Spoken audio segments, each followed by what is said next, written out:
subax aan caadi ahayn qoraxdii ayaa si lama filaan ah u madoobaatay hal daqiiqo. Isla waqtigaas Zack ayaa hurdadii ka soo kacay isagoo dareemaya cabsi iyo jahawareer. Markii uu bannaanka eegay, wax walba waxay u muuqdeen kuwo isbedelay. Wuxuu shiday raadiyaha balse waxaa ka soo baxay guux keliya. Saacaddii darbigana way istaagtay. Markii uu isku dayay inuu la xiriiro hoteelka, cidna kama jawaabin.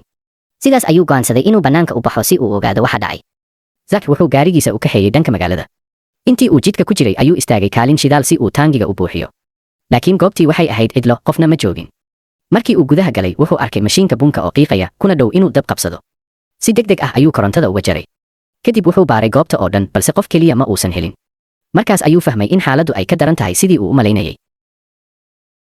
Wuxuu garaacay albaabka balse cidina kama jawaabin. Ugu dambayn wuxuu jebiyey muraayadda albaabka si uu gudaha ugu galo. Markii uu galay, wuxuu arkay biyo guriga ku fatahay, waxaana sababay kulaylihii biyaha oo jabay. Wuxuu damiyey qalabkaas balse weli ma helin qof nool. Zack wuxuu sii baaray guriga laakiin qofna kama uusan helin. Waxa kaliya ee tusayay in dad halkaas joogeen waxay ahayd quraac sariir dusheeda looga tagay. Wuxuu dibadda u soo baxay isagoo si yaaban. Intii uu jidka ku jiray, wuxuu arkay baabuur badan oo shil galay, laakiin ma jirin dhaawac ama meyd midna. Markaas ayuu sii fahmay in dadka oo dhan ay si qarsoodi ah u baabeen. Isagoo fikiraya ayuu ku sigtay inuu ku dhaco. Wuxuu isku dayay inuu isticmaalo raadiyaha booyadda si uu ula xiriiro cid kale, laakiin wax jawaab ah kama helin.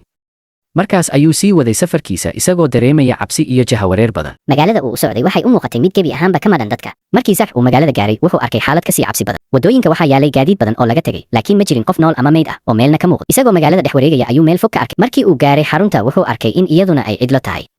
Qof shaqaale ah ma joogin. Wuxuu isku dayay inuu kombiyuutarada ka raadiyo xog ama uu la xiriiro xarumo kale oo dunida ku yaal, laakiin wax jawaab ah kama helin. Zack wuxuu sii baaray xarunta cilmi baarista isagoo isku dayaya inuu fahmo waxa dhacay.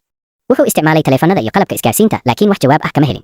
Kadib wuxuu helay fariin ku saabsan mashruuca Flashlight, taasoo sheegaysay in mashruuca loo fuliyey sidii qorshuhu ahaa. Si kastaba ha ahaatee, xog badan ayaa ka maqnayd. Zack wuxuu dareemay in mashruucan uu xiriir la leeyahay dhacdada dahsoon ee dunida ku dhacday. Zack wuxuu si tartiib ah ugu soo dhawaaday qofkii kursiga ku fadhiyey, wuxuuna isku dayay inuu arko cidda uu yahay. Laakiin markii uu kursiga rogay, wuxuu argagax ku ogaaday inuu ahaa saaxiibkiisii shaqada oo meyd ah. Gacantiisa waxaa ka muuqday gubasho daran, indhihiisuna waxay muujiyeen cabsi weyn. Isla markiiba meydku wuxuu ku dhacay qalabkii kontaroolka, taasoo keentay in digniin degdeg ah ay howlgasho.